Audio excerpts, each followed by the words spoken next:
안녕하세요. 반갑습니다. 강치욱입니다.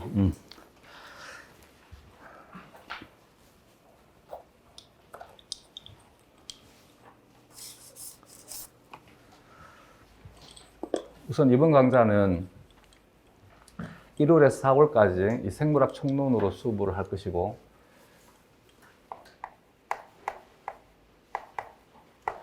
제가 수업 시간이 좀 많이 긴 것 같아요. 그래서 약속한 날짜는 토요일 1시에서 9시까지인데 1월 달에는 일단 토요일만 수업을 하겠습니다. 근데 2월부터는 토요일, 일요일 해서 이틀간 수업을 하도록 하고, 진도에 맞춰 가지고 만약에 진도가 좀 빨리 나갈 수 있다라면 그러면 일요일 날 격주로 할 수 있도록 하겠습니다. 그래서 일요일은 보강을 할 수 있으니까 시간을 좀 비워 두시기 바랍니다. 기본 과정은 12월 달, 1월 달 해서 제가 그 캠벨 생물학 책으로 강의를 했었습니다. 그래서 만약에 지금 수업을 듣고 따라오는데 좀 많이 버겁다고 생각이 드신다라면 그러면 기본 강의를 인강으로 수강을 하시는 것도 괜찮을 것 같아요. 일단 이론에 대한 것은 좀 많이 듣고 많이 말해보고 많이 적어보고 하는 것이 도움이 될 것이니까, 이론 강의가 끝나면 5월에서 6월은 5월에서 7월, 5, 6, 7, 8월은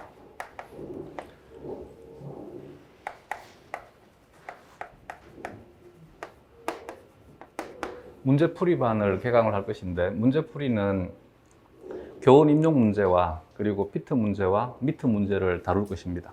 피트 문제와 미트 문제를 처음 다룰 때 다들 말들이 많았는데, 피트와 미트를 하는 이유가 교원 임용에 출제하시는 분들이 수능도 출제를 하시고 피트도 출제를 하시고 미트도 출제를 하시기 때문에 문제는 계속 돌아갈 수밖에 없어요. 그래서 그 문제들을 참고하는 것이 좋고, 원래 보면 미트 문제 작년도 마찬가지고 그전에도 마찬가지고 미트 문제나 피트 문제가 상당히 많이 출제가 되고 있어요. 그 이유는 뭐냐 그러면 선생님들이 자꾸 돌아가면서 출제를 하시기 때문에 문제가 중복될 수밖에 없습니다. 따라서 피트 문제나 미트 문제는 참고하시는 것이 도움이 많이 됩니다. 물론 여유가 된다라면 수능 문제도 같이 풀어보시는 것이 좋습니다. 대신 이제 내용적인 것이 같은 내용이 재출제가 되는 것이고, 이것을 우리식으로 바꾸어서 연습을 하시면 될 것 같아요. 9월에서 10월까지는 대략 한 6주 정도가 시간이 남더라고요. 그래서 6주 동안에 생물 내용학에 대해서만 단원별로 모의고사 형식으로 문제풀이를 할 것입니다. 만약에 진도가 빨라서 시간적인 여유가 된다라면 아마도 6주 대신에 8주로 개강을 해서 나머지 2주는 단원별로 모의고사를 하는 것이 아니라 전체를 대상으로 한 2주 정도 생각을 하고 있습니다. 그리고 11월 달에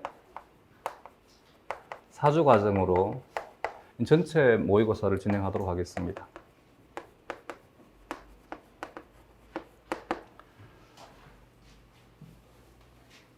타이트하게 짜여져 있는 커리큘럼이기 때문에 되도록이면 1월에서 4월 동안에 이론에 대한 것은 마스터한다고 생각을 하시고 좀 시간을 많이 투자하는 것이 나중에 많이 도움이 될 것 같아요. 우리가 흔히 과학 교과를 분류하게 되면 먼저 정립이 된 것이 물리학이고, 이후에 정립이 된 것이 화학이 되게 되고, 그리고 생물과 지구과학이 있으면 생물학은 전 세계적으로 이미 과 통합이 이루어졌습니다. 예전에는 동물학과 식물학으로 나뉘어졌고, 여기 하나를 더 추가해서 미생물학을 추가한다라면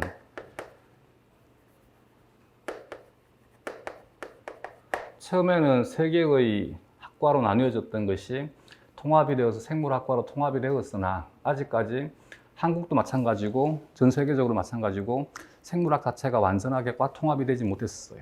그러다 보니까 개념에 대한 것들이 아직은 정확하게 정립이 되지 않은 상태인 것이고, 어쨌든 동물학자들이 식물학이나 미생물학자들에 비해서 훨씬 더 수가 많기 때문에 대부분의 개념들은 동물학을 따라갑니다. 그러나 아직까지 학문에 대한 연계성이 좀 떨어질 수밖에 없고, 그래서 처음 공부할 때는 힘들 수밖에 없어요. 왜냐하면 동물학을 스스로 하는 사람이 생물학에 대해서 모르니까, 또한 동물학을 한다 하더라도 생리학을 하시는 분들은 발생학을 모르니까, 그래서 동물 생리학에서 배운 것은 동물 생리학에만 적용을 해야 되는 것이지, 동물 생리학에서 배운 것을 그대로 발생학에서 개념을 사용하다 보면 개념이 충돌할 수밖에 없어요. 이게 이제 우리로 하여금 공부할 때 참 힘들게 만드는 요소 중에 하나가 되게 됩니다. 생리학에서는 개념을 이렇게 사용을 했다가 발생학에서는 또 다르게 개념을 사용을 하니까 이와 같은 것이 충돌될 수밖에 없어요. 특히 이제 유전학에 대한 것도 마찬가지. 고전 유전학인 전달 유전학이나 현재의 현대 유전학에 대한 것은 차이가 있을 수밖에 없고, 전달 유전학에서 배웠던 개념들을 그대로 면역학이라든지 발생학에 도입을 해가지고 왜 개념을 이렇게 쓰지 않아라고 하는 질문들을 많이 해요. 그 이유가 뭐냐 그러면 아직까지 학문이 다 통합되지 않았기 때문에.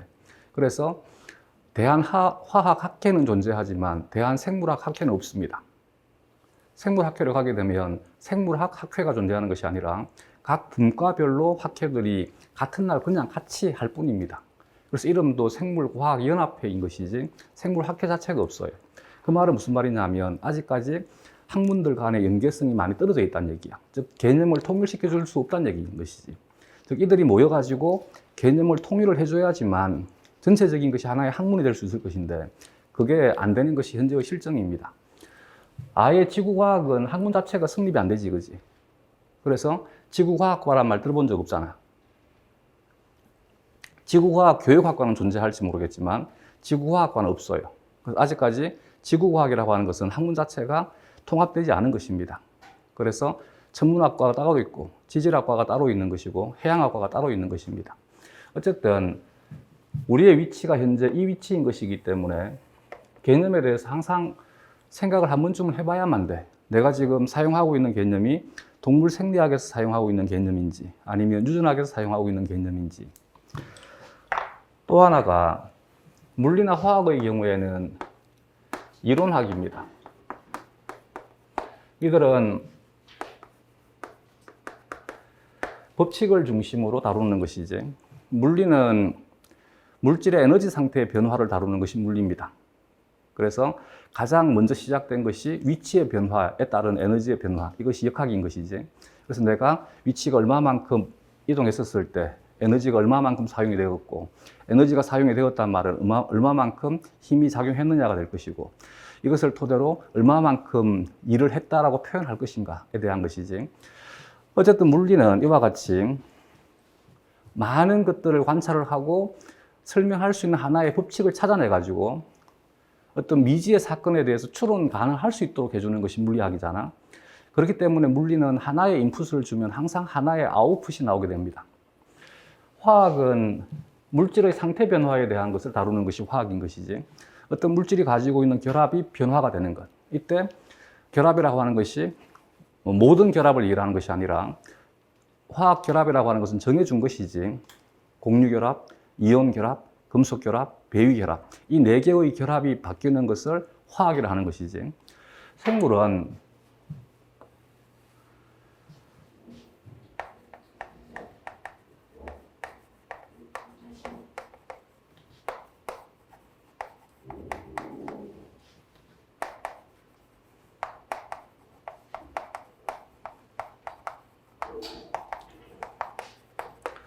생체 내에서 일어나는 물리화학적 반응을 다룹니다.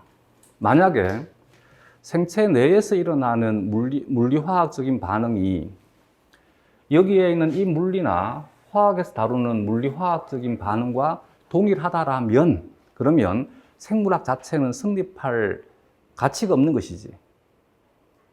그렇지 않겠어요? 그 말은 무슨 말이냐면, 우리가 다루는 것은 물리적인 화학적인 반응이므로 물리적인 화학적인 개념들을 사용을 해서 표현을 하되 제한될 수밖에 없다는 얘기야. 생체 내에서 일어나는 것은 이들과 다르다는 얘기지. 예를 들어서 연력학 제2법칙을 얘기를 하게 되면, 연력학 제2법칙에 따르게 되면 질서를 가지고 있는 존재는 무질서화되려고 하는 특징을 가지고 있단 말이지. 그러나 생체는 무질서화되게 되면 다 죽어버리게 되는 것이지. 그래서 우리는 자연 상태의 물리적인 법칙이나 자연 상태의 화학적인 법칙과는 다른 위배되는 현상들을 많이 가지고 있다는 얘기예요. 그런데도 불구하고 생물을 공부함에 있어 가지고 물리적인 개념과 화학적인 개념이 나올 때 너무 물리화학에 집착한다는 얘기지. 우리는 물리화학과 다르다는 것을 인지해야만 돼. 물리화학과 다르다는 것을 인지해야지만 물리화학적으로 깊이 들어가려고 하지 않는다는 얘기지. 물리화학적으로 깊이 들어가는 것은 그들이 하는 것이지 우리가 하는 것이 아니잖아요. 그러지 않아? 즉, 문제들을 보게 되면 문제의 화학적인 것들에 대해서 혹은 물리적인 것들에 대해서 출제하시는 분들 자체가 상당한 오류들을 가지고 있어요. 그 말은 무슨 말이냐면 출제하시는 분들도 생물학과 교수님이지 물리학과 교수님이나 화학과 교수님이 아니란 얘기지. 또한 출제를 하시고 난 다음에 이것을 물리학과 교수님이나 화학과 교수님에게 검토를 안 합니다. 검토를 받지 않는다는 얘기지. 그 말은 그들 자체가 물리적으로 화학적으로 굉장히 무지하다는 얘기야. 예를 들게 되면 나중에 캠벨 책을 한번 봐봐. 보면 개념 자체가 통일되지 않아요. 예를 들어서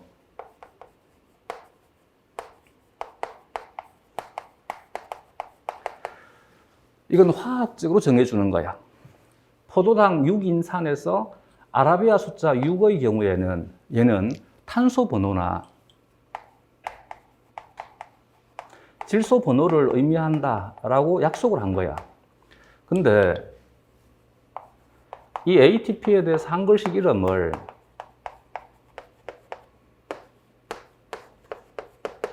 이렇게 적고 있어요. 그러면 여기에 있는 이 단어를 이렇게 번역하신 분은 화학을 전혀 모르는 사람이야. 아데노신 3인산에서 3은 탄소 번호를 의미하게 되면 말이 안 맞아 들어가는 것이지.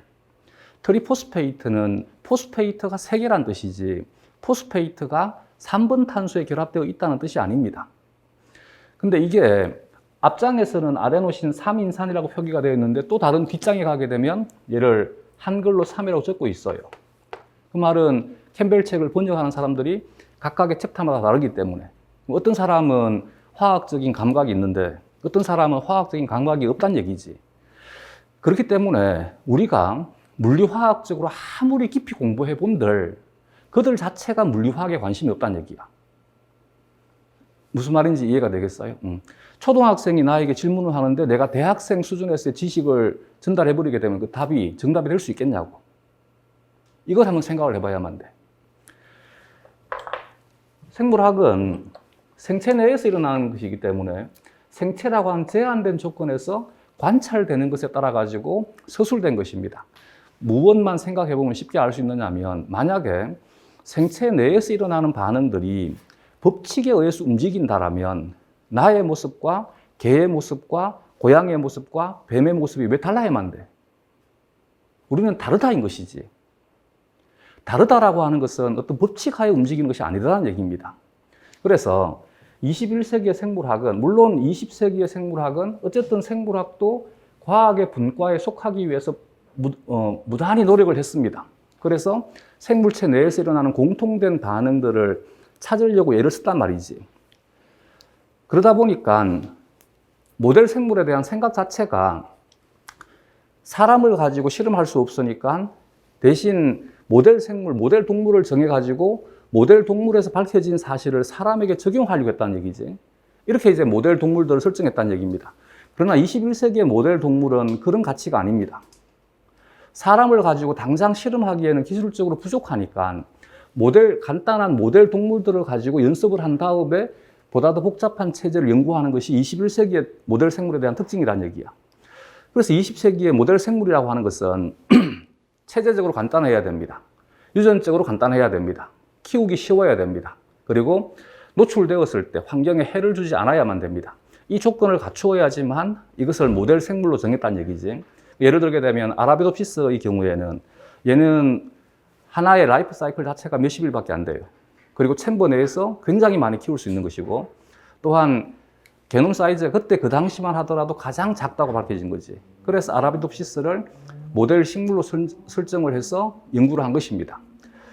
이것을 다른 식물들에게 적용을 하려고 했다는 얘기지. 근데 이렇게 적용을 하다 보니까 우리가 배울 때 나는 90년대 학교를 다녔으니까 90년대 초에 내가 봤던 생리학 교재들은 식물 생리학이 되었든 동물 생리학이 되었든 전부 서술되는 것이 무엇이다라고 단정되게 되면 잘못된 것이었어요. 왜냐하면 단정 짓지 못하는 상태였기 때문에, 알고 있는 지식의 양이 적었기 때문에. 그래서 서술되는 형태가 전부 무엇일 것이다 였단 얘기지. 근데 21세기에 출판된, 특히 이제 2020년이 넘어가잖아.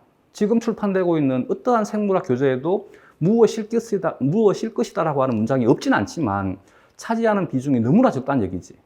즉 어떠한 생물체를 통해 가지고 밝혀진 내용들을 다른 생물에 적용하는 것은 하지 말자인 것입니다. 그렇다면 우리가 보고 있는 것은 그 사실만 받아들이면 된다는 얘기지. 근데 우리가 아직까지 물리적인, 화학적인 학습에 대한 어떤 습관에 대한 것이 배어 있다 보니까 자꾸 무엇을 하나를 배우게 되면 사고를 확장하려고만 해.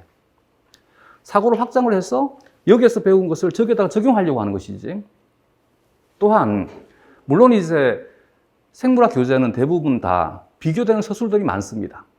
이때 비교를 한다는 것은, 나와 철수를 비교한다는 것은 같은 것을 찾는 것이 아니라 다른 것을 찾는 것이지. 얘네들은 같은 것을 찾지만 우리는 다른 것을 찾아. 그러면 어쨌든 비교한다는 것은 이제 인지를 해. 그러면 나에게 질문을 할 때 깨구리는 이런데 사람은 왜 이렇지 않냐고 질문을 해. 그 말은 무슨 말이냐면 아직까지 이 저급한 물리화학적인 습성을 벗어나지는 못하고 있는 거지. 무슨 말인지 이해가 되겠어요? 사람은 이런데 깨구리는 이렇다. 이 다야. 근데 이걸 두고 왜 사람과 깨구리가 다르냐고 물어보게 되면 말이 안 되는 거지. 나는 지금 무엇을 강의를 해주고 싶으냐면 사람과 깨구리는 이렇게 다르다를 지금 강의해주고 싶은데 왜 달라야 되냐고 물어보게 되면 그러면 생물학에 대한 가장 기본적인 본질 자체를 모르고 있는 거지.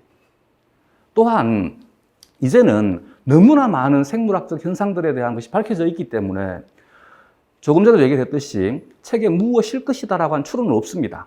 그래서 제발 책 보고 사고를 확장하면서 추론하지 말자. 우리는 있는 사실 그대로만 받아들이자.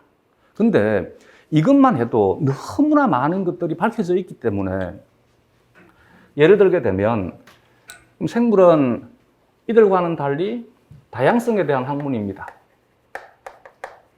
그렇기 때문에 현상학이고, 현상학이라는 얘기는 관찰된 바에 대해서만 우리는 말할 수 있는 거야. 얘는 관찰해 보니까 이렇더라. 쟤는 관찰해 보니까 저렇더라. 근데 이게 이제 20세기에서 21세기로 넘어오면서 너무나 빠르게 생물학은 발전하기 시작을 합니다. 이때 발전한다는 말이 물리나 화학처럼 연산이 되지 않던 것이 깊이 있는 연산이 된다는 뜻이 아니라 적은 양의 지식을 가지고 있던 것이 방대한 양의 지식을 소유하게 된 거야.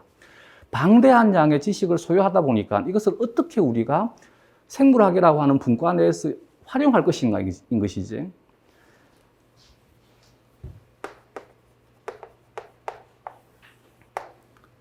생물은 우리는 너무나 복잡한 체제를 갖추고 있기 때문에 어떤 하나의 결과를 야기하기 위해서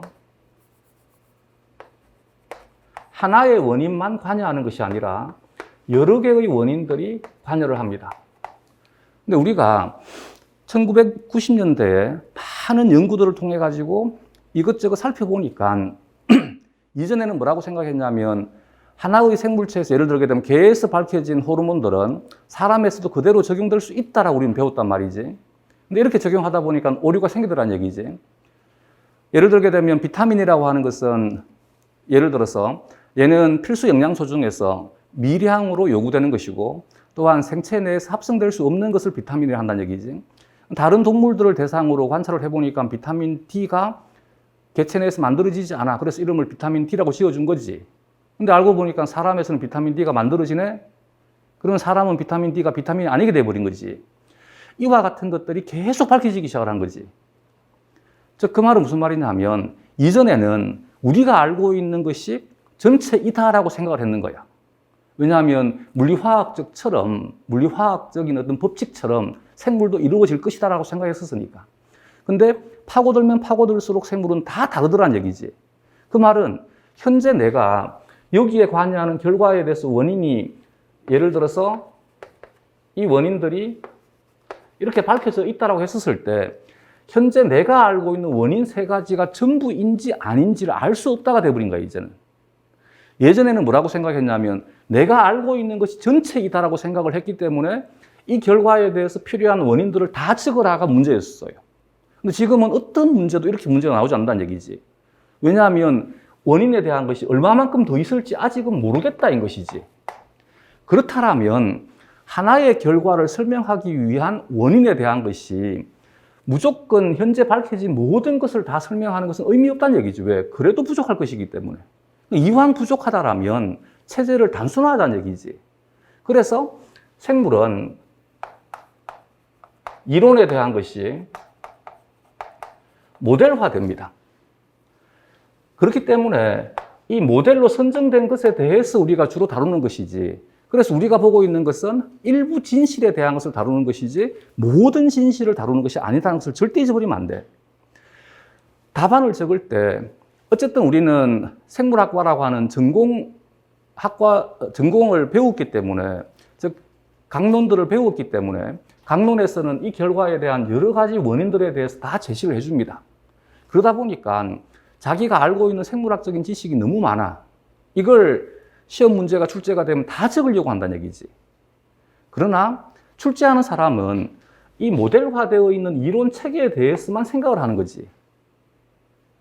이 말이 이해가 되겠죠. 그래서 무조건 많이 알고 있다 해서 좋은 것이 아니라는 얘기야.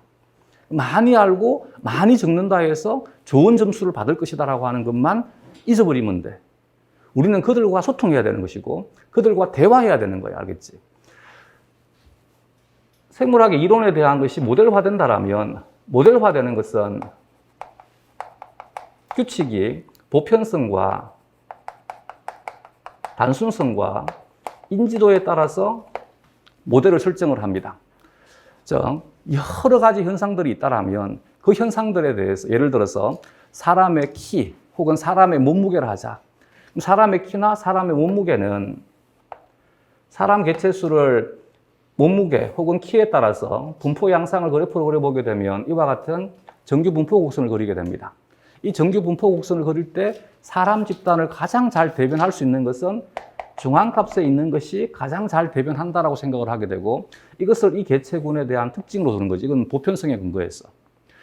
그래서 우리는 보편성에 근거해서 사람에 대한 염색체가 몇 개냐라고 하게 되면 46개이다라고 얘기를 하는 것이지. 그러나 45개를 가진 사람도 있고 47개를 가진 사람도 있고 8개를 가진 사람도 있고 49개를 가지는 사람도 있고 많게는 50개를 가지는 사람도 있다는 얘기지.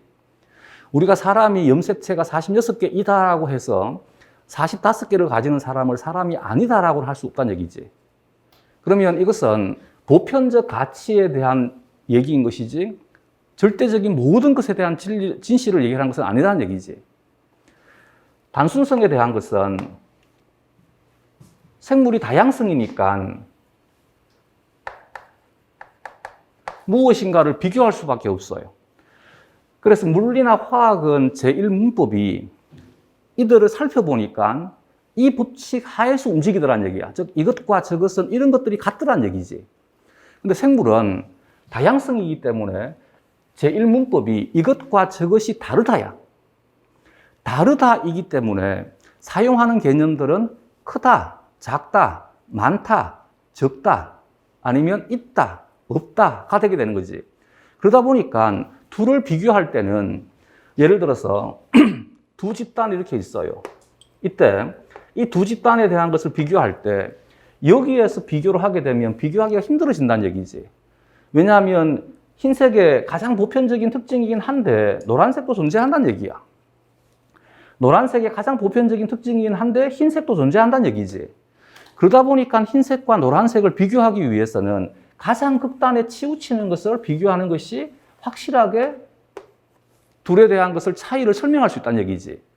그렇기 때문에 이론적인 모델은 단순성에 근거해가지고 설명을 할 수밖에 없다는 얘기입니다. 이 말이 이해가 되겠어? 예를 들어가지고 효소 활성이 있다, 효소 활성이 없다라고 했었을 때 이때 효소 활성이 없다가 전무는 아니란 얘기지. 양극단에 있는 것을 표현하다 보니까 있다, 없다라고 하는 서술이 나오는 것이지 진짜 없냐고 물어보게 되면 생물학을 전혀 모르고 있는 거지. 이 말이 이해가 되겠죠, 그지? 근데 이걸 이제 우리는 대학 과정을 마쳤다 보니까 너무 문장들에 대한 것을 자기가 자의적으로 구구학적으로 자꾸 해석을 해가지고 이 뜻이 아니지 않냐고 자꾸 따진다는 얘기지. 그러면 출제자와의 대화는 단절될 수밖에 없어요. 어쨌든 생물학은 다양성의 학문이고 현상학이고 비교하는 것이기 때문에 이들이 수리적인 수학적인 습성을 가진다라면 생물은 언어적인 습성을 가질 수밖에 없어요. 언어적인 습성을 가지는 것들의 대표적인 학문, 그러면 문학이라든지 문학의 시라든지 소설과 같은 것들을 예를 들게 되면 김소월님의 진달래꽃은 강치욱에게 진달래꽃과 선생님들의 진달래꽃은 다르다는 얘기지. 왜냐하면 문학이기 때문에. 문학은 저자만 중요한 것이 아니고 독자도 중요하다는 얘기지. 그 독자가 어떻게 읽을 것이냐에 따라 다르기 때문에, 그래서 문학이라고 하는 것이 위대하다고 그들은 얘기하는 얘기지. 왜냐하면 70억의 인구가 전부 진달래꽃을 읽어준다라면 진달래꽃은 70억까지가 되는 것이니까. 이 말이 이해가 되겠지, 그지? 근데 만약에 생물이 이와 같은 시와 같은 특징을 가진다라면 우리는 문과대학으로 가야 되지 왜 이과대학에 남아있냐는 얘기야. 우리가 이과대학에 있다는 얘기는 우리가 보고 있는 책에 있는 글은 단 한 가지의 뜻만 가져야만 돼. 그러면 책에 있는 문장의 뜻이 단 한 가지의 뜻을 가지려면 독자의 생각은 절대 개입돼서는 안 돼. 저자의 생각만 존재한다라면 그러면 어떤 문장이든 한 가지의 뜻만 가질 수 있어요. 그렇기 때문에 책을 읽을 때 내가 어떻게 읽는지는 전혀 중요하지 않다는 얘기지. 저자가 어떤 생각으로 글을 적었느냐가 더 중요하다는 얘기야. 이것에 대해서 우리는 조금 생각을 해봐야만 됩니다. 근데 이런 부분들을 너무 강조하는 것 같아. 우리가 공부할 때는 주입식이라고 했어요. 주입식이 되다 보니까 누구의 생각이 중요하냐면 선생의 생각이, 교사의 생각이 중요한 것이지 교사의 생각대로만 따라온 거지. 그러니까 통일될 수밖에 없어요. 근데 지금은 창의성이 중요하고 스스로의 자의적인 생각들이 중요하다는 얘기지. 그래서 자기소개서는 정말 잘 씁니다. 근데 어떤 문제에 대해서 출제자가 원하는 답안을 잘 쓰기가 힘든 거지. 자기 생각은 정말 잘 쓰는데 상대방의 생각을 읽어가지고 상대방이 원하는 말을 하기는 힘든 시대가 돼버린 거지. 역으로 우리는 반대인 거지. 자기를 피하라는 것은 너무 못하는데 남이 어떤 생각을 하는지는 너무 잘하는 거지. 영어로 번역할 수 없는 한글 단어가 있대요. 이게 눈치랍니다. 그래서 이 눈치란 단어를 영어로 그대로 철자를 눈치라고 적더라고. 왜냐하면 그들은 눈치란 단어가 없대요. 한민족이 위대할 수 있는, 우수할 수 있는 하나의 단어를, 이건 한국인이 적었는 글이 아니고 미국계 계열의 사람들이 적었는 거예요. 이게 눈치란 단어를 얘기를 하더라고. 한국인들은 눈치를 볼 줄 안다고. 무슨 말이냐면 우리는 상대방을 살필 수 있다는 얘기야. 근데 지금 시대를 돌이켜보게 되면 과연 우리가 상대방을 살필까인 거지. 너무 서구화되어 있다는 얘기지. 너무 자기중심적이고 모든 것들을 자의적으로 해석한다는 얘기. 물론 이게 필요합니다. 그러나 어떤 교과에 따라서는 상대방의 생각에 대한 것을 읽어낼 수 있는 것도 중요하다는 얘기지. 원래 내가 느꼈던 생각이 뭐냐 그러면 시험 치자마자 대부분 다 뭐라고 얘기를 했냐면 시험 문제가 너무 쉬워. 그래서 다 시험 치고 다 박수 치고 나온 거지. 원래는 시험 문제가 쉬웠다고. 근데 생각만큼 1차 커트라인이 높지 않지. 시험 문제가 쉬웠다는 말은 알고 있다는 얘기야. 근데 성적이 그렇게 많이 높지 않다는 얘기는 틀렸다는 얘기거든. 그러면 되묻고 싶은 것이 진짜 알고 있냐는 얘기지. 알고 있는데 왜 틀려야 되는지. 그렇지 않아요? 뭔가 지금 괴리감이 느껴지지 않아? 그러니까 선생님들이 생각하는 안다라고 하는 것과 출제자들이 생각하는 안다라고 하는 사실이 지금 갭이 있다는 얘기야. 무슨 말이냐면 자기식으로 알고 있다는 얘기지. 출제자가 원하는 답안을 적으려고 노력한 것이 아니라 나는 그냥 알고 있다는 얘기지. 즉 무슨 말이냐면 내가 적는 답안에 대해서 네가 왜 채점 안 해줘가 돼버린 거지. 내가 이 사람의 원하는 답안에서 무엇이 부족한지를 생각하는 것이 아니라 나는 제대로 적었는데 네가 왜 채점 안 해줘가 돼버린 거지. 이게 현재의 어떤 대부분의 선생님들이 가지고 있는 생각인 것 같아요. 수업을 하다 보면 질문들을 받을 거 아니야? 질문들이 대부분 다 이런 식이야. 너무 자기중심적이야. 나는 이렇게 해석했다가 대부분의 질문이에요. 나는 이렇게 해석했다라고 하는 것은 아무 의미 없습니다. 그들이 어떤 의미를 가지고 이 문장을 작성했을 것인가가 중요한 것이지. 생물학은 과학임에도 불구하고 너무 모호한 단어들을 너무 많이 씁니다. 예를 들어 가지고 콜레스테롤은 높은 온도에서는 상을 안정화시키기 위해서 유동성을 감소시킵니다. 낮은 온도에서는 상을 안정화시키기 위해서 유동성을 증가시켜줍니다. 높은 온도와 낮은 온도가 무엇이 기준이냐는 얘기지. 근데 이 높은 온도와 낮은 온도를 지가 설정하는 거지. 이제 얘기가 조금씩 들어와요?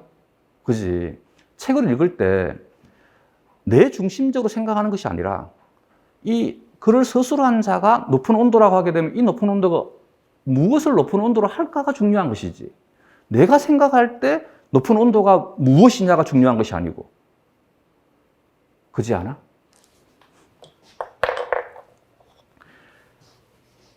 인지도에 대한 것은 생물은 다양합니다. 사람도 있고 개도 있고 고양이도 있다는 얘기지. 여기에서는 보편성에 대한 것이나 단순성에 대한 가치를 부여할 수가 없습니다. 사람을 보편적이다 할 수는 없는 것이잖아. 그래서 이때는 사람에 대한 인식의 보편성인 거지. 많은 생물학자들에게 많이 알려져 있는 것을 모델로 설정한 것입니다. 그러다 보니까 많은 생물학자들에게 많은 인지도를 가질 수 있는 것은 가장 먼저 밝혀진 것이 인지도가 가장 높을 수밖에 없어요. 예를 들게 되면 돌연변이에 대한 가장 대표적인 예로서 겸상적혈구 빈혈증을 듭니다. 나도 그렇게 배웠습니다. 내가 일반 생물학을 배울 때 모델이 무엇이었냐면 겸상적혈구 빈혈증이었어요. 그러면 우리 몸에서 발생되는 유전병 중에 겸상적혈구 빈혈증 하나밖에 없겠냐고. 수없이 많은 유전병이 있을 것인데 돌연변이에 의한 그 많은 돌연변이들 중에 그렇게 많은 책들이 내가 대학을 입학할 때부터 지금까지 30년이 지났단 말이야. 그동안에 얼마나 많은 생물학 교재들이 출판되었겠어요. 근데 그 책들이 전부가 다 겸상적혈구 빈혈증만 예를 들고 있다는 얘기지. 얼마나 많은 저자가 생물학 교재를 적었는데 전부 겸상적혈구 빈혈증인 거지. 이게 왜 이와 같은 현상이 벌어지겠냐고. 인지도가 가장 높으니까 이것을 모델로 설정을 해서 얘기를 하고 싶다는 얘기인 거지. 그래서 우리는 지금 무엇을 배우느냐면 실제 세상의 생물이 어떠냐를 배우는 것이 아니라 이건 누가 하는 거냐면 생물학자들이 하는 것이지. 우리는 뭘 하느냐면 현재 생물학자들이 생각하는 생물이 무엇이냐를 배우는 거야. 이걸 잊어버리면 안 돼. 그래서 우리는 전체 진실을 배우는 것이 아니라 일부 진실에 대해서 배우되 이 일부 진실을 끌어가는 자들의 생각이 무엇이냐를 배운다라고 생각을 하고 책을 읽어보게 되면 조금 더 오류를 줄여주지 않을까. 그리고 또 하나는 우리는 어쨌든 교원 임용을 위해서 이 자리에 모인 것입니다. 그렇다면 내가 진정으로 안다라고 하는 것은 채점 받을 수 있을 때 진정으로 안다는 얘기지. 그렇지 않겠어? 그래서 너무 이제 어느 한쪽에 치우쳐가지고 예를 들게 되면 물리에 대한 얘기가 나오든지 화학에 대한 얘기가 나올 때 너무 깊이 들어가지 말자 알겠지. 왜냐하면 출제하는 사람들 모릅니다. 또한 어떤 문장에 대한 것이 내가 생각할 때 다른 뜻으로 해석이 된다 하더라도 우리는 우리의 생각은 접어두자는 얘기지. 예를 들게 되면 고세균이라는 단어를 처음 만들었을 때 이들이 발견되는 환경 자체가 고생대 이전의 환경에서 형성되었던 환경과 같다 해서 이름을 고세균의 이름 지어준 거잖아. 근데 지금은 아니다라고 하는 것이 밝혀져 있잖아. 그래서 뭐를 강조하느냐면 소의 전 위에 살고 있는, 반추 위에 살고 있는 메탄 생성균을 예를 든다는 얘기지. 이 메탄 생성균만 소의 전 위, 즉 반추 위에 있겠어요? 그지? 소의 반추 위에 수없이 많은 미생물들이 살고 있는데 왜 해필이면 메탄 생성균만을 얘기를 하겠냐고. 얘가 인지도가 높으니까. 왜 인지도가 높으냐면 이전의 고세균이라고 하는 것은 극한의 환경에 살고 있는 것들인데 내 주변에서 살고 있다는 얘기지. 쓰레기 매립장에 가보니까 메탄 생성균이 있다는 얘기. 와, 신기하다, 인 거지. 소의 반추 위에 있는 미생물상을 연구해 보니까 메탄 생성균이 있다는 얘기지. 와, 신기하다, 인 거지. 이게 다예요. 내 말이 이해가 되겠어? 그러면 고세균이라고 하는 것은 고생대의 환경에서 살아가던 것들이 아니란 얘기잖아. 그럼에도 불구하고 지금도 우리는 무엇이라고 불러? 고세균이라고 부르는 것이지. 이렇게 만들어진 개념들이나 이렇게 서술되는 글들이 많다는 얘기지. 이걸 국어적으로 계속 따지고 돌게 되면 결국은 우리는 그들과 멀어질 수밖에 없다는 얘기지.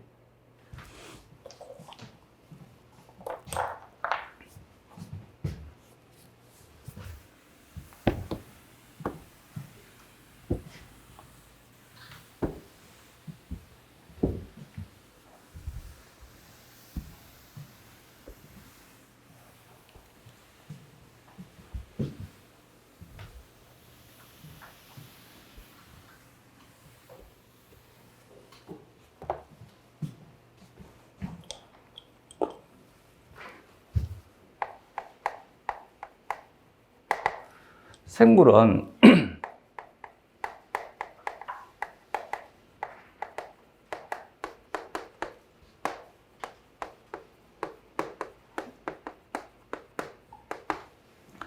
생명 현상을 영위하는 것을 생물이라 하자라고 약속을 했습니다. 이때 생명 현상이라고 하는 것은 고전적으로 예전에는 현상 중심으로 정의를 했었어요. 물질 대사와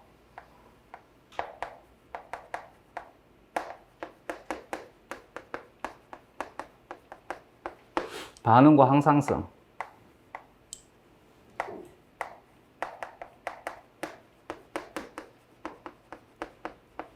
생장과 발생,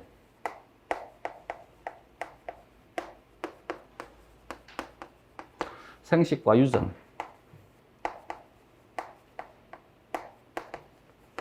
적응과 진화, 시스템화되어 있다. 체계화되어 있다. 1번부터 5번까지의 서술은 기능적인 측면에 대한 것을 설명하고 있는 것이고, 생물에서 기능은 생리라 합니다. 6번은 구조적인 측면에서 서술하고 있는 것이지, 생물에서 구조는 형태라 합니다.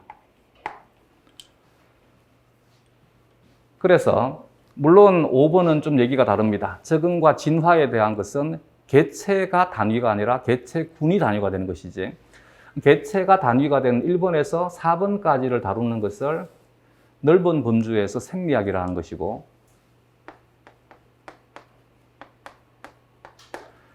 구조에 대한 것을 다루는 것을 넓은 범주에서 형태학이라 합니다. 다시 생리학에 대한 각 분과에 대한 것은 1번과 2번을 중심으로 다루는 것이 협의의 생리학입니다. 3번을 다루는 것을 발생학이라 하고,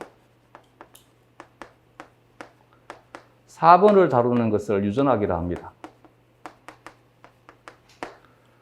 반응과 항상성 중에 나가 아닌 다른 생물체에 대한 자극에 대해서 반응하는 것을 우리는 면역학이라 합니다. 그래서 면역학은 생리학의 범주에 속한다고 볼 수 있습니다. 생리학이나 면역학이나 발생학이나 유전학이 생리학의 분과들인 것이고, 형태학에 대한 것은 생명 현상을 영위할 수 있는 최소의 단위를 우리는 세포라 하자라고 한 것이지, 이때 세포라고 하는 것은 생명 현상을 영위할 수 있는 최소의 단위인 것이지, 즉 영위할 수 있는 최소 단위인 것이지 영위해야만 되는 것이 아니지. 이런 문장에 대해서는 또 국어적으로 등한시하는 거지. 그래서 네가 생명 현상을 영위하는 것이 세포라며, 그러면 여기에 있는 상피세포도 생물이냐? 그러면 안 되지, 그지? 아메바는 하나의 세포가 하나의 개체입니다. 그래서 이 하나의 세포가 생명 현상을 영위하는 것이지. 근데 나는 하나의 세포가 생명 현상을 영위할 수는 없는 것이지. 생명 현상의 일부를 영위하는 것이지. 그래서 개체 수준이 될 수 있는 최소 단위가 세포인 것이지, 모든 세포가 개체는 아닌 것이지. 세포들이 모여서 조직이 된다라고 했었을 때, 이때 조직이라고 하는 것은 단순한 세포들의 집합을 조직이라 하는 것이 아니라 세포들이 모여가지고 어떤 체제를 구축할 수 있어야만 돼. 즉, 이것을 생명과학 교재에서는 캠벨 책에서는 뭐라 했냐면 창발적 특성이라고 그랬어요. 세포 수준에서는 할 수 없는 일을 조직이 되면서 새로운 능력을 가지게 되는 거야. 그래야지만 조직이라는 단어가 성립이 되게 돼. 이건 그대로 적용이 되게 됩니다. 단순하게 세포들이 집단 이룬 군체를 이루게 되면 조직이라 하지 않습니다. 얘네들이 집단을 이루어가지고 개체 수준에서는 할 수 없는 구조적인, 형태적인, 생리적인 특징을 가질 때 얘를 조직이라 하는 것이지. 그러면 개체는 이 수준에서 이루어질 수도 있고 어떤 개체는 이 수준에서 개체를 이룰 수도 있는 것이고 조직이 모여가지고 어떤 시스템이 될까라고 하는 것은 동물과 식물에서 차이가 있는 것이지.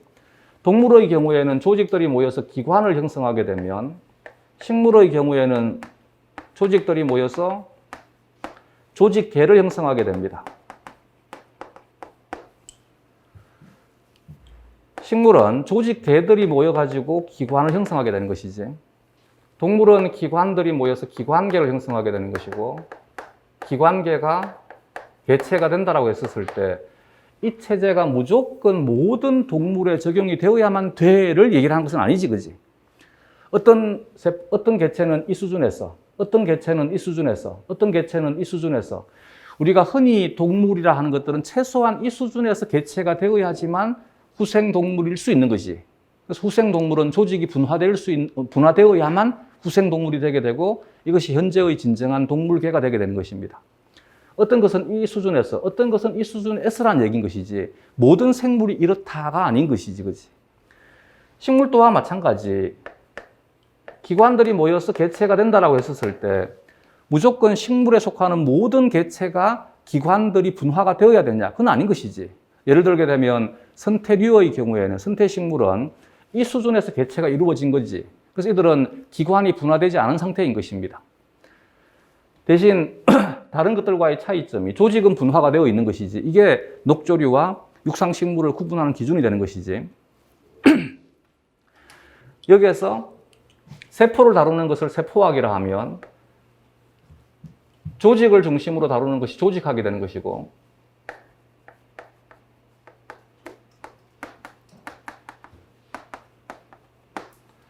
기관과 기관계를 중심으로 다루는 것이 해부학이 됩니다. 우리가 협의의 형태학이라 하면 보통 조직과 기관을 중심으로 다루는 것이 형태학입니다. 물론 넓은 범주에서 세포학, 조직학, 해부학을 전체를 다 형태학이라 합니다. 식물 또한 마찬가지. 얘가 세포학이고 얘는 조직학이고 이들을 중심으로 다루게 되면 형태학이 되게 되고 이들을 중심으로 다루게 되면 해부학이 되게 됩니다. 그러면 각각에 대한 분과에 대해서 얘를 구조적으로 연구를 하게 되면 세포 형태학이 되는 것이고 기능적으로 다루게 되면 세포 생리학이 되는 것이고 얘를 구조적으로 다루게 되면 조직 형태학이 된다라면 얘를 기능적으로 다룬다라면 조직 생리학이 되게 되는 것이지. 이렇게 이제 생물은 많은 분과들로 구성되어 있다. 적응과 진화에 대한 것은 개체들이 모여서 개체군이 되게 되면 개체군이라고 하는 것은 이반은 심화반이니까 좀 빠르게 진행해도 되겠지. 오리엔테이션 너무 길게 하게 되면 지루할 것이니까. 그래서 글 적지 않고 그냥 말로 하겠습니다. 개체군이라고 하는 것은 현재 생식이 가능한 집단을 개체군이라 하는 것이지. 이 개체군을 종으로 묶게 되면 차이점이 종은 현재 또는 잠재적으로 생식이 가능한 집단이지. 그러면 개체군과 종의 차이점은 잠재적인 것을 허용할 것이냐, 잠재적인 것을 허용하지 않을 것이냐의 차이인 것이고, 이때 잠재적이라는 단어 자체가 너무 모호하지. 이게 생물학이야. 너무나 모호한 단어를 가지고 어떤 단어를 정의하고 있는 것이지. 그래서 이 잠재적인 것을 나는 잠재적을 여기까지 볼래. 아무 의미 없는 것이지. 그럼 잠재적이라는 단어를 사용한 그 사람의 잠재적이 중요한 거야. 그래서 우리가 공부하는 것은 이걸 배우는 거지. 어떤 생물에 대한 진리를 배우는 것이 아니라 종이라는 것을 마이어가 생물학적 종의 개념을 정의할 때 현재 또는 잠재적으로 생식이 가능한 집단이다라고 설명했었을 때, 서술했었을 때, 정의했었을 때 이 사람이 생각하는 잠재적이 무엇이냐를 배우는 것이 우리가 생물학을 공부하는 거야. 생물에 대한 모든 것들을 파헤쳐가지고 진실을 배우는 것이 아니라, 진리를 배우는 것이 아니라, 마이어가 생각했던 잠재적이라고 하는 것은 이게 참이냐 거짓이냐에 대한 것이 아닌 것이지, 그 사람의 생각이 뭐냐인 것이지. 이게 이제 현재 지리적인 격리 때문에 생식이 되지 않는데 만날 수 있다라면 생식이 가능하다. 그렇다라면 이것은 잠재적인 생식능은 가진다라고 하자라고 약속한 것이지. 그래서 우리는 생물학자들의 약속을 배우고 있는 중인 거야. 이걸 간과해서는 안 된다는 얘기지. 이게 종과 개체군에 대한 차이인 것이지. 개체군이 환경의 변화에 따라서 개체군의 변화가 일어나는 것이 적응과 진화에 대한 것이지. 적응은 보다 짧은 시간 동안에 빠르게 변화되는 것이고, 진화라고 하는 것은 긴 시간 동안 변화가 되는 것을 우리가 흔히 진화라는 것입니다. 여기에서도 마찬가지 또 이제 너무 모호한 설명인 거지. 내가 적응은 짧은 시간, 진화는 긴 시간. 그러니까 어떤 선생님이 이런 질문을 하더라고. 몇 년을 기준으로 할까요? 실제로 받아본 질문입니다. 가능한 질문인 거지. 왜냐하면 짧다, 길다라고 하는 것이 우리가 아직까지 이 물리화학적인 습성을 벗어나지 못하게 되면, 물리화학적인 습성은 수치화하고 싶은 것이지, 무엇을 딱 기준에 두고 여기까지는 우리 적응이라 하자, 여기부터는 진화라 하자. 근데 이거는 저급한 물리화학적인 사고예요. 빨리 벗어나야 됩니다. 그렇기 때문에 적응과 진화에 대한 것은 명확하게 구분할 수 없습니다. 그래서 중첩되는 부분이 존재할 수밖에 없다는 얘기야. 그래서 뭐가 필요하다고? 이론적인 모델이 필요하다고. 이때는 뭐를 적용할 것 같아? 단순성을 적용하는 거지. 양극단에 있는 것. 그래서 짧은 시간, 매우 짧은 시간에 변화되는 것을 예를 들어주는 거지. 매우 긴 시간을 두고 변화되는 것을 예를 들어주는 것이지. 그래야지만 둘이 비교가 될 거 아니야. 그렇다 해서 실제 세상에서 그러면 적응과 진화에 대한 것을 정확히 나눌 수 있는 경계가 있느냐? 없다는 얘기지. 많이 중첩될 수밖에 없다는 얘기. 이게 생물이 가지고 있는 특징이라는 얘기지. 그러면 중학생들이나 고등학생들이 생물을 공부할 때는 책에 나와 있는 양극단에 대해서 치우쳐서 얘기를 하게 되면 여기만 신경 씁니다. 이게 문제가 되는 거지. 왜냐하면 그들이 이렇게 이제 이론적인 모델화되어 있는 것을 전체의 사실로 받아들인다는 얘기지. 이걸 우리가 강의할 때 조심해야 되는 거지. 이건 전체 사실이 아니라 일부 사실에 대한 학문적인 기술에 불과한 것이지. 근데 대학생이 되게 되면 역으로 너무 중첩되는 부분에 관심을 너무 많이 가집니다. 이게 또 단점이 되는 거지. 중첩되는 부분이 있다라고 하는 것을 알려주기 위해 가지고 강론서들은 그렇게 많은 글들을 적어주는 것이지, 이것 때문에 이전에 배웠던, 우리가 고등학교 때 배웠던 학문적인 사실이 거짓이다를 알려주기 위해서 기술되어 있는 것은 아니라는 얘기지. 그래서 우리가 배우는 학문적인 이 이론적인 모델에 대해서 너무 집착해서도 안 되고, 실제 사실에 대해서 너무 집착해서도 안 됩니다. 이걸 적절하게 조절할 수 있어야지만 좋은 답지를 만들 수 있는 것이지. 그게 안 되니까 출제하는 사람은 양극단에 있는 것을 비교해서 설명해 주기를 바라는데, 자기는 중간에 있는 것을 모호한 부분을, 경계 부분에 있는 모호한 부분들을 적어버리게 되면 정답으로 인정이 될 수 없을 수밖에 없는 거잖아. 무슨 말인지 이해가 되겠지, 그지?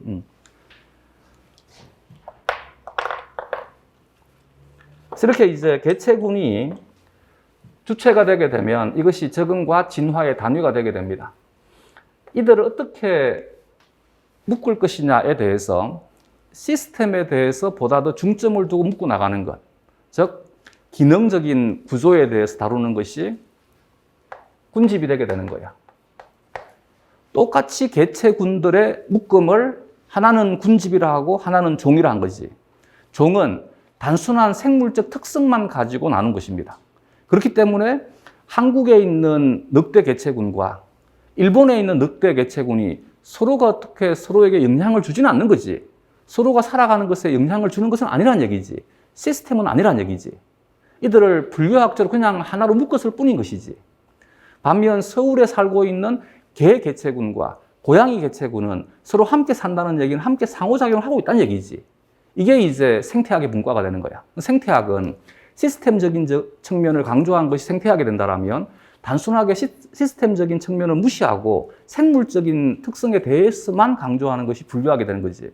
그래서 분류학은 생물적인 특성에 따라서만 그룹핑하는 거야. 종보다 상위의 분류 계급을 소,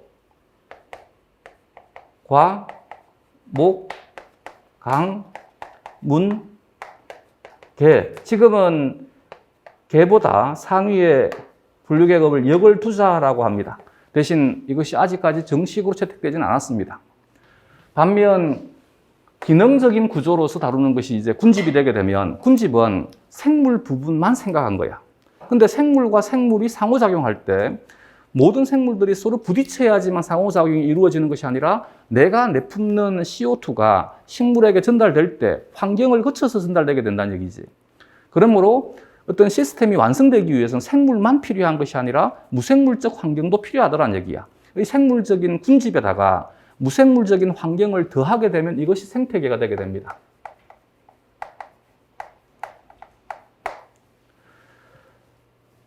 주로 전통 생물학에서 다루는 최상의 시스템은 생태계입니다. 근데 이게 이제 생태계가 더 모여가지고 하나의 기능적인 구조 단위가 되게 되면 경관이 되게 되고, 경관이 모이게 되면 생물권이 되게 됩니다. 생물권을 생물군계라 하는 거지. 열대우림, 온대화렵수림과 같은 것, 북방친엽수림.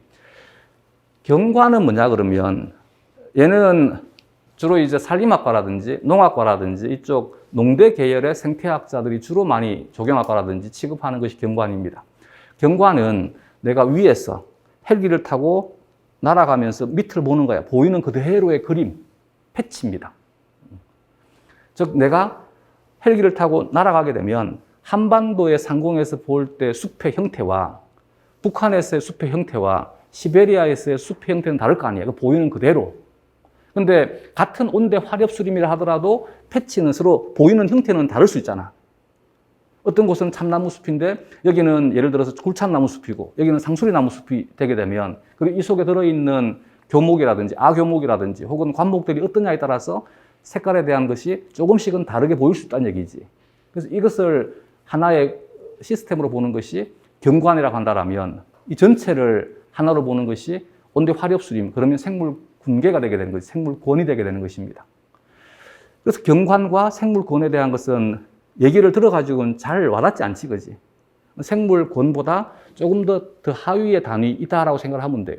근데 물론 어떤 사람은 경관과 생물권에 대한 것을 크게 구분하지 않는 경우도 있습니다. 우리는 주로 다루지 않는 것이고 이들이 모여서 지구가 되게 됩니다. 이것이 이제 생물의 시스템에 대한 것이고 얘는 생물의 시스템의 체계화된 것이 아니야. 얘는 단순하게 생물적 특성만을 가지고 분류한 것, 그룹핑한 것입니다. 이게 분류학이고 이게 생태학이 되게 됩니다. 이렇게 이제 생물에 대한 특징들을 설명을 합니다. 그러다가 예전에는 육안으로 관찰되는 생물만을 다루었어요. 그래서 생물이 가져야 되는 기본적인 특성에 대한 것을 이렇게 설명을 했습니다. 근데 확대경이나 혹은 현미경을 통해 가지고 세상을 관찰을 해보니까 여기에 이것들이 모두 다 적용되지 않는 이상한 것이 관찰되더라는 얘기지. 예를 들어서 아메바라든지 혹은 대장균이라든지 아메바나 대장균의 경우에는 발생이란 단어를 적용할 수 없잖아. 그러면 우리가 설정한 생물학의 바운더리 내에 아메바나 대장균은 속하지 못합니다. 그럼 이런 상황에서 생물학자들은 고민할 수밖에 없는 거지. 대장균을 생물이라 해야 될까? 생물이 아니라 해야 될까인 거지. 근데 생물이라 하기에는 여기에 위배되는 거지. 생물이라고 하면 발생 과정을 거쳐가지고 개체를 만들어야 되는데 대장균은 발생 과정이 없더란 얘기지. 그래서 이제 생명 현상에 대한 것을 새롭게 정리를 한 거야. 현재는 생물이 갖춰야 되는 생명 현상을 보다 더 단순화시킵니다. 대사에 대한 능력을 가지고 있고, 유전에 대한 능력을 가지고 있고, 진화에 대한 능력을 가지고 있고, 물론 시스템화되어야 됩니다. 체계화되어야만 된다. 단 같은 글자를 사용하지만 여기에서 말하는 대사와 여기서 말하는 대사는 서로 의미하는 바는 다릅니다. 여기는 아직까지, 그래서 내가 대학에 입학했었을 때 90년대 초만 하더라도 어떻게 배웠냐면 생물학의 꽃은 생리학과 형태학이라고 배웠었어요. 보다 유관 중심이고 현상 중심인 거지. 이것이 20세기의 생물학이었어요. 지금은 생물학의 꽃은 누구도 생리학과 형태학이라고 얘기를 안 한 것이지. 지금은 유전학의 시대도 이미 지나가지고 유전체학의 시대가 온 것이지. 생화학의 시대를 지나서 이미 프로테오믹스가 지금 생물학의 주류를 이루고 있는 시대인 것이지. 그래서 얘는 유관 중심인 거야. 보다 현상 중심에서 다루는 대사라고 한다면 여기에서 말하는 대사라고 하는 것은 보다 분자적인 수준에서 말하는 대사, 즉 대사 그 자체에 대해서. 무슨 말이냐면 대사라고 하는 것은 생체 내에서 일어나는 화학 반응을 대사라고 하게 되면 여기에서 말하는 대사라고 하는 것은 이 본질 그 자체에 중점을 두고 다루는 것입니다. 즉 화학 반응 그 자체에 중점을 둔 거지. 근데 여기에서 말하는 대사라고 하는 것은 얘는 실제 대사라고 하는 것은 여기에는 이 세포에서 일어납니다. 세포에서 여기에는 이 물질이 화학 반응을 통해서 내가 필요한 생성물을 만듭니다. 근데 반응 결과 생성되는 나에게 필요한 생성물만 존재하는 것이 아니라 부산물도 존재할 수밖에 없습니다. 이 대사 부산물의 경우에는 나라고 하는 것이 내 체제가 무한히 계속 증가될 수 있다면 내 체제 내에 계속 쌓아둘 수 있습니다. 그러나 나의 공간은 제한되어 있기 때문에 나에게 필요 없는 것은 내 몸에 들어있는 그 자체가 나에게 해를 주게 됩니다. 그래서 우리는 이 부산물을 전부 대사 노폐물이라 합니다. 대사 노폐물은 전부 독으로 취급합니다. 이게 독성이 작으냐 크냐의 차이인 것이지. 이해가 되겠지? 그래서 우리 몸에 필요 없는 것은 전부 독인 거야. 그럼 이와 같은 독은 내 몸 밖으로 빼내야만 되는 것이지. 근데 여기에 있는 이 물질을 얻기 위해서 우리가 환경으로부터 어떤 물질들을 그대로 섭취할 수가 없는 거지. 이 세포로 줄 수가 없는 거야.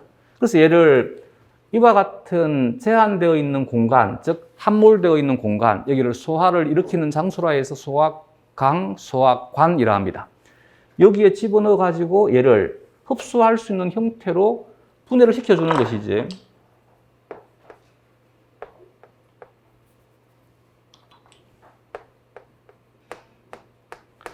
이 분해가 된 것을 우리는 흡수해서 살아갑니다. 이 체제를 소화라 하는 것이지. 근데 흡수한 장소는 이 장소인데 실제 대사가 일어나는 장소는 이 장소야. 그렇기 때문에 여기에 있는 소화를 담당하는 소화계와 실제 대사가 일어나는 세포를 연결해 줄 수 있는 기능을 가지는 구조가 필요한 거지. 이게 순환에 대한 개념인 거지.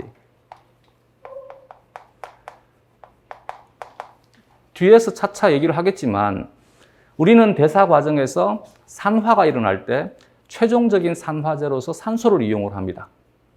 그리고 생성되는 물질은 CO2가 생성이 되게 됩니다. CO2는 대사 노폐물이니까 내 몸 밖으로 빼내야만 되고 산소는 필요하니까 받아들여야만 됩니다. 이것을 외호흡이라 하는 것이지 흔히 생리학에서 호흡이라 합니다. 외호흡이 일어나는 장소와 대사가 일어나는 장소가 다르므로 이 또한 마찬가지 연결될 수 있어야만 됩니다. 이것도 수단이 하는 기능이 되게 되는 것이지. 대사 노폐물은 내 몸 밖으로 빼내야 되는데 이 세포가 직접 몸 밖으로 던져버리는 것이 아니라 대사 노폐물을 빼낼 수 있는 장소가 따로 있습니다. 이 결과 생성된 대사 노폐물을 내 몸 밖으로 빼내는 과정을 우리가 배설이라 합니다. 여기에서 얘도 마찬가지 대사 노폐물인데도 불구하고 배설이라 하냐? 그건 아닙니다. 그래서 내 몸에서 생성된 대사 노폐물을 체외로 배출을 하되 단 기화되어서 배출되는 것은 배설이라 하지 않습니다. 폐에서 일어나는 것은 배설이라 하는 것이 아니라 외호흡 과정이라 합니다. 무슨 말인지 이해가 되겠지? 똑같은 CO2와 똑같은 물인데 우리 몸에서 만들어지는 가장 많은 대사노폐물이 CO2와 물이 되게 됩니다. 이것이 액상의 형태로 빠져나가는 것은 배설입니다. 그래서 배설은 오줌만으로 배설되는 것이 아니라 땀으로도 배설되는 것입니다. 그러나 폐를 통해서 기화되는 것들은 배설이라 하지 않고 호흡이라 하는 것입니다. 배설되는 장소와 대사가 일어나는 장소가 다르니까 이들 또한 연결시킬 수 있는 체제가 필요합니다. 이것이 순환입니다. 그래서 고전적인 물질 대사라고 하는 것은 생물 1교과를 보게 되면 고등학교 생물 1교과에서 물질 대사 파트에서 다루는 것은 화학 반응을 다루는 것이 아니라 소화, 순환, 호흡, 배설을 다룹니다. 즉, 내 몸에서 일어나는 물질 대사를 수행하기 위해서 필요한 생명 현상을 중심으로 다루는 것이 고전적인 대사가 되게 되는 것이지. 유전 또한 마찬가지입니다. 이것도 여기에서 말하는 유전이라고 하는 것은 보다 현상적인 것이지. 고전 유전학으로서 전달 유전학, 멘델 유전학을 떠올리면 돼. 부모가 가지고 있는 두 가지 형질 중에서 이들 두 형질이 어떤 형태로 표현될 것이냐를 중심으로 다루는 것이지. 근데 얘는 유전에 대한 본질을 중심으로 다루는 것이지. 유전에 대한 본질이라고 하는 것은 유전 물질이 DNA니까 이 DNA가 어떻게 전달될 것이고 이 DNA로 하여금 어떻게 생명 현상에 대한 특징들이 나타날 것이냐를 중심으로 다루는 것이라는 얘기지. 진화에 대한 것도 마찬가지입니다. 그래서 보다 육안으로 현상적으로 다루는 것들이라면 얘는 분자적인 수준에서 생각하는 것이 여기에서 말하는 유전과 대사와 진화에 대한 개념입니다.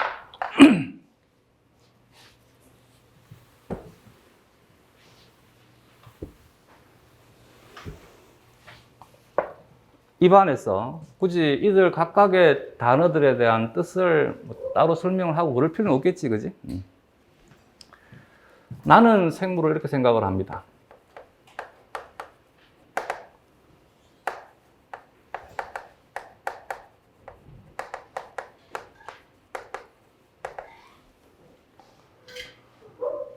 생물과 무생물에 대한 것을 한 단어로, 한 문장으로 표현한다면 연속될 수 있다. 같은 것을 계속 반복할 수 있다. 예를 들어서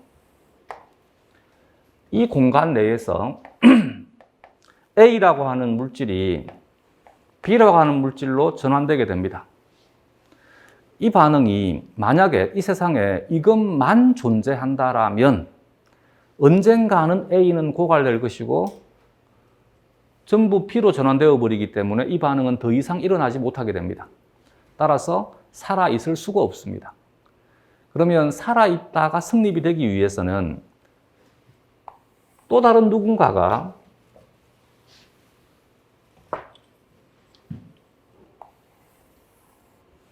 B를 A로 전환시킬 수 있어야만 됩니다. 그리고 이 B는 여기로 전달되어야만 되고 이 A는 여기로 전달되어야지만 이들은 계속 연속될 수 있습니다. 이것을 다르게 표현하게 되면 턴오버가 됩니다. 그래서 나는 생물을 한 단어로 표현한다면 대사회전이다. 한 문장으로 표현한다면 대사회전이 이루어질 수 있는 것, 연속될 수 있는 것이다.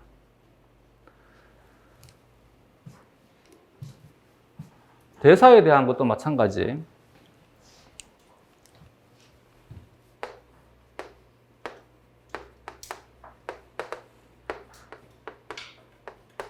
대사를 이 측면에서 본다라면 동화와 이화라고 하는 것은 동화는 보다 간단한 화합물이 보다 복잡한 화합물로 전환되는 과정을 동화라 합니다.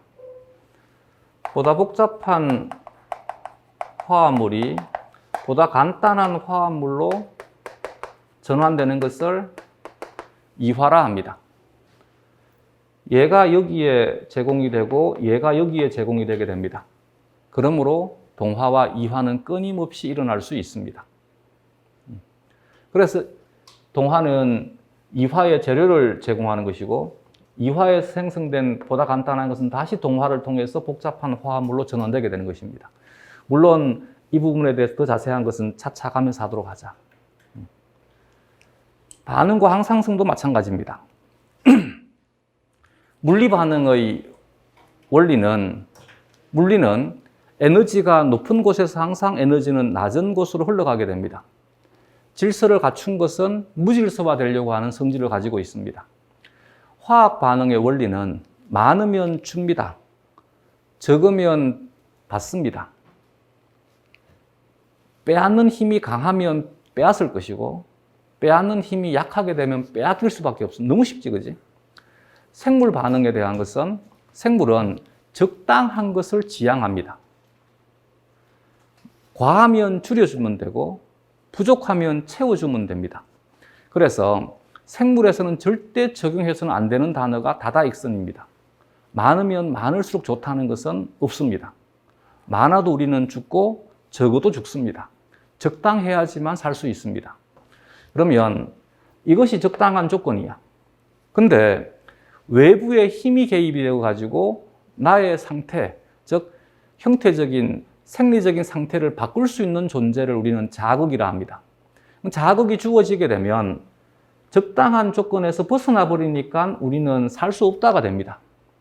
그러면 이것에 대해 살기 위해서는 다시 적당하게 낮추어줘야 됩니다. 이것이 자극과 반응에 대한 관계인 거지.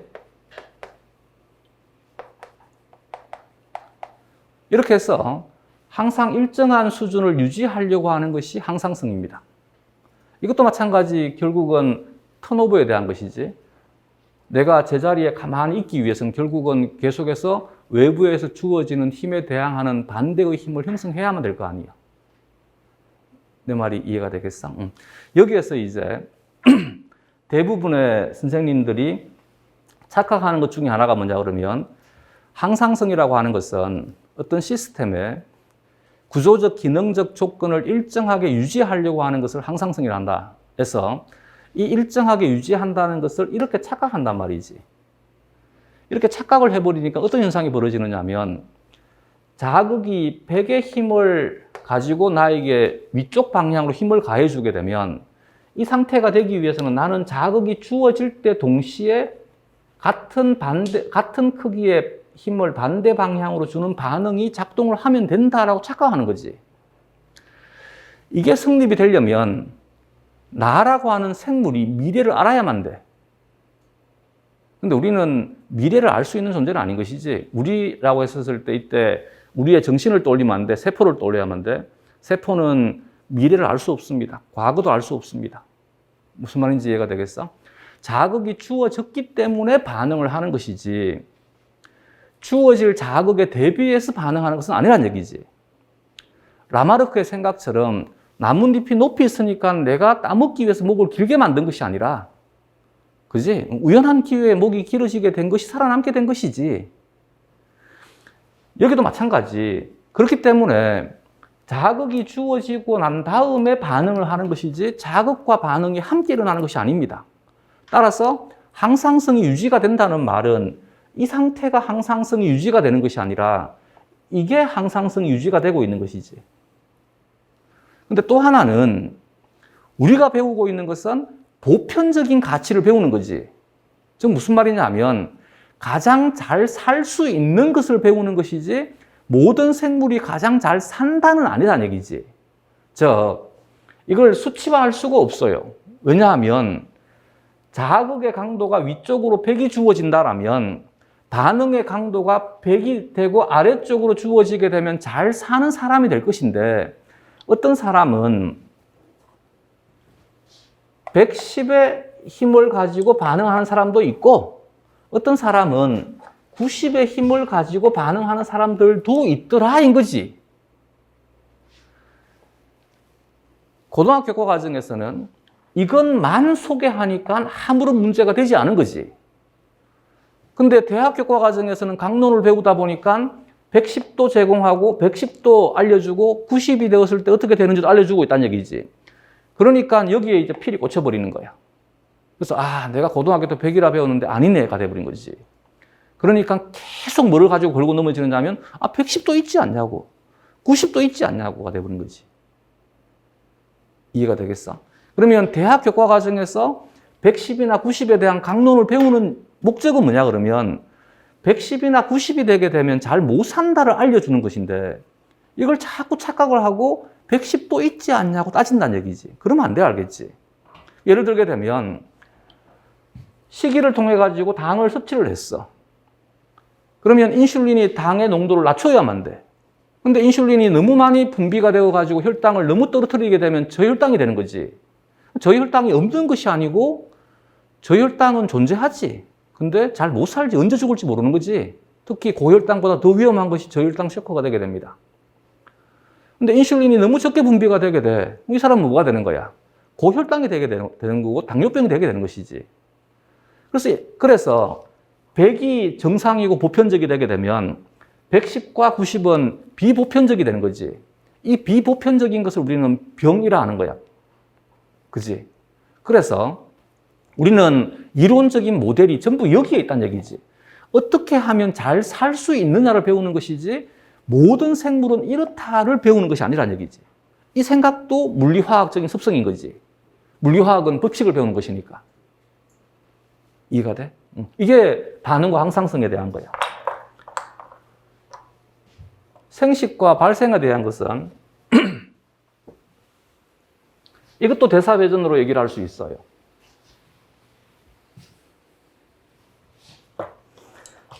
나는 영원히 존재할 수 있는 존재가 아니기 때문에 언젠가는 죽어야만 돼. 죽어버리게 되면 내가 담당하고 있던 구조와 기능에 대한 것을 대신 담당해 줄 수 있는 무엇인가가 필요한 거지. 만약에 내가 영원히 살 수 있는 존재라면 그러면 자식을 만들 이유가 없는 거지. 내가 없어지게 되면 나를 대신할 수 있는 무엇인가가 필요하니까 개체가 또 다른 개체를 만들 수밖에 없는 거지. 이게 생식인 거지. 이와 같은 생식 과정에서 하나의 개체가 만들어지는 과정이 수정 난으로부터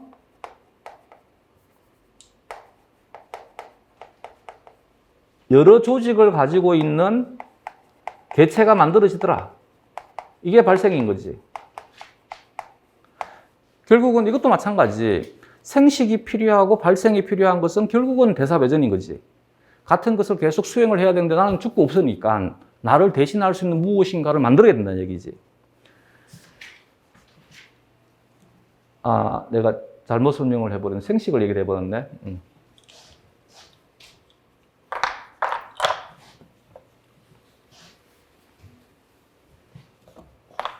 생식부터 얘기를 하게 되면 그래서 생식 과정이 필요한데 생식의 목적이 뭐냐 그러면 나를 대신할 수 있는 개체를 만드는 거잖아. 나를 대신할 수 있는 개체를 만드는 것이니까 내가 가지고 있는 생물학적인 특성을 그대로 남겨서 물려줘야 되는 거지. 이게 유전에 대한 개념이야. 남겨서 전달해 준다고 유전이라는 것이잖아. 왜냐하면 나를 대신할 수 있는 것이 필요하니까 나는 생식 활동을 하는 것이고 생식 활동에 대한 궁극적인 목적이 나와 똑같은 것을 만드는 것이니까 내가 가지고 있는 생물학적인 특성을 물려줘야 된다는 얘기지. 이와 같은 생식 과정에서 우리는 하나의 세포인 수정란으로부터 여러 조직을 가지고 있는 개체로 변화가 되는 것, 이것을 발생이라 하는 것이고, 따라서 발생 과정에서는 하나의 세포가 여러 개의 세포가 되니까 세포의 수가 증가가 되어야 된다. 이때 세포의 수가 증가가 되는 것을 생장이라 하는 거지. 이건 개체를 만들기 위해서 필요한 과정에 대한 것이다. 결국은 전부 뭐냐 그러면 대사회전에 대한 얘기인 것입니다. 연속되기 위한 것이다는 얘기지. 더 길게 본다라면 이게 이제 적응과 진화가 되는 거지. 이제는 하나의 개체를 중심으로 보는 것이 아니라 개체군을 중심으로 보는 거지. 이 개체군은 현재의 환경에는 적합하나 환경의 변화가 생긴다라면 부적합할 수 있다는 얘기지. 따라서 살아남기 위해서는 이 개체군이 변화되는 환경에 맞추어서 함께 변화가 일어날 수 있어야 된다는 얘기지. 이게 짧은 시간 동안에 일어나는 급격한 변화가 적응이 된다면 긴 시간을 두고 서서히 변화가 되는 것이 진화가 되게 되는 거지. 결국은 뭐냐 그러면 같은 것을 계속 수행하기 위해서 필요한 것들이 생명 현상이 되게 되는 거지. 따라서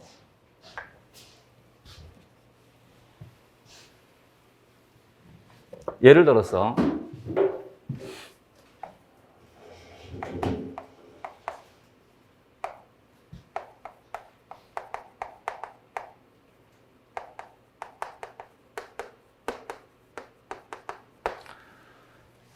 글리코겐 가인산 분해 효소라고 하는 것이 있어요.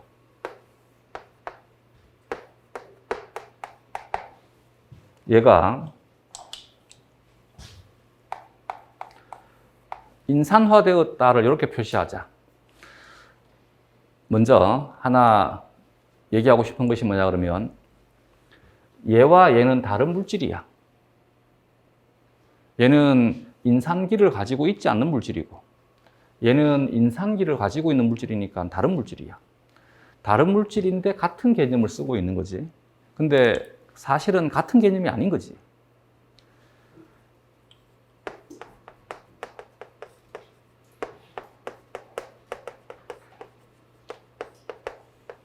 같은 개념이 아니지, 그지? 이게 만나야지만 하나의 의미를 가지는 단어가 되는 거지. 질문들을 보면 이것에 굉장히 많이 스친 것 같아요. 이것에 좀 많이 익숙해졌으면 좋겠어. 이걸 자꾸 같은 것으로 취급하니까 이해가 안 되는 거지. 얘와 얘는 별개의 존재야. 별개의 존재인데 각각 다르게 이름을 주게 되면 개념 수가 너무 많으니까 얘는 글리코겐 가인산 분해의 탈인산화된 형태, 얘는 인산화된 형태, 얘를 B폼, 얘를 A폼이라 하는 거야. 그러면 여기에 있는 이 반응이 일어날 때 관여하는 것이 단백질 키나제가 되면 만약에 세포 내에 이 현상만 존재한다라면 나는 존속될 수 있을까인 거지. 내 말 이해가 되겠어? 그러면 이 과정이 있으면 필히 이 과정도 있어야만 돼. 얘는 인산기를 붙여주는 효소가 카이네이스가 되게 되면 인산기를 제거하는 효소가 포스파타제가 됩니다. 프로틴 포스파타제인 거지. 프로틴 포스파타제, 단백질 포스파타제. 그러면 책에 어떤 문장이 서술이 될 때 이건 생물학의 가장 기본적인 상식이야. 책에 서술될 때 흰색이 서술되어 있으면 우리는 무엇을 전제해야 되느냐 하면 노란색은 있어야지만 생물인 거예요. 근데 자꾸 뭐라고 질문하냐면 아니 노란색이 책에 기술되어 있지 않지 않냐고 자꾸 질문하는 거지. 무슨 말인지 이해가 되겠어? 예를 들어 가지고 아데닐산 시클라제가 ATP를 CAMP로 전환시킵니다. 이때 아데닐산 사이클레이즈가 활성화되게 되면 CAMP의 농도가 증가가 됩니다. 아데닐산 사이클레이즈의 농도가 감소가 되게 되면 활성이 감소가 되게 되면 CAMP의 농도는 감소가 된다라고 설명을 합니다. 이것도 몇 번 받아본 질문이에요. 그러면 뭐라고 질문하냐면 아니 만들지 않는데 왜 농도가 감소가 되냐고. 만들지 않으면 농도 변화가 일어나지 않아야지. 왜 만들지 않는데 농도가 감소하고 있냐고. 무슨 말이냐면 가장 기본적인 턴오버에 대한 걸 이해를 못하고 있는 거지. 즉 책에 기술되어 있지 않지만 세포에는 얘가 있는 곳은 필히 뭐가 있어야만 돼. CAMP 포스포디에스테라제가 있어야만 돼. 이건 짝이야, 짝. 아니 이게 책에 적혀 있지 않지 않냐고. 말이 안 되는 질문인 거야. 우리는 이와 같은 것들을 배워가는 것이지. 생물의 어떤 진리를 배운다든지 모든 생물에 대한 진실을 배우는 것이 아니라 말하는 방법을 배우는 것이지. 그리고 그들이 적는 글에 대해서 우리가 독해를 하려고 배우는 것이지. 어떤 교재에 아데닐산 사이클레이즈가 제시가 되게 되면 대전제는 살아있다가 전제야. 살아있으려면 얘는 무조건 있어야만 돼. 그래야지만 턴오버가 계속 일어날 수 있어요. 얘는 CAMP를 만들어주는 효소인 것이고, 얘는 CAMP를 제거해주는 효소인 것이지, 그지? 여기에서 얘만 지금 주제가 되어가지고 서술되어 있다는 얘기는 이것에 대한 활성은 변화 없다를 가정하고 있는 상태인 거야. 그러나 실제는 그렇지 않지. 그래서 여기에서 뭐가 필요한 거야? 이론적인 모델이 필요한 거야. 그래서 아까 얘기했잖아. 우리는 보편성과 단순성과 인지도에 따라서. 여기서는 뭐를 적용하면 돼? 단순성이야. 즉, 하나의 변인이 통제가 되어야지만 다른 변인에 대한 변화에 대해서 우리가 쉽게 얘기할 수 있다는 얘기지.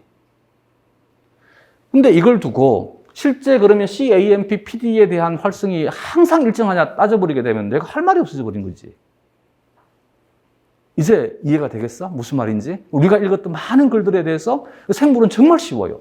정말 쉬운데 자기가 계속 어렵게 만드는 거지. 이런 부분들만 조심해 준다라면 그러면 보다 더 쉽게 다가갈 수 있을 뿐더러 그들이 원하는 답을 적어줄 수 있다는 얘기지. 만약에 출제하는 사람이 아데닐산 시클라제에 대한 아데닐레이트 사이클레이즈에 대한 효소 활성을 언급하고 있는데 계속 여기다 대고 CAMP, PD의 활성을 자꾸 적어버리게 되면 그러면 나는 너하고 생각이 다르다를 지금 얘기하고 있는 거잖아. 다 대학은 다녀봤잖아요. 교수님에게 따진다고 성적을 잘 주는 교수님이 많았을까? 따진다고 성적을 깎는 교수님이 많았을까? 난 찾아가서 괴롭힐 때 성적을 잘 준 교수님은 별로 없었는 것 같은데. 있긴 있었어요. 열심히 한다고. 근데 가가지고 따졌을 때 성적이 까먹는 과목이 더 많았는 것 같은데. 아니야? 이해가 돼? 응. 그러면 우리가 어떻게 해야 되는지 이제 알겠죠, 그렇지? 응.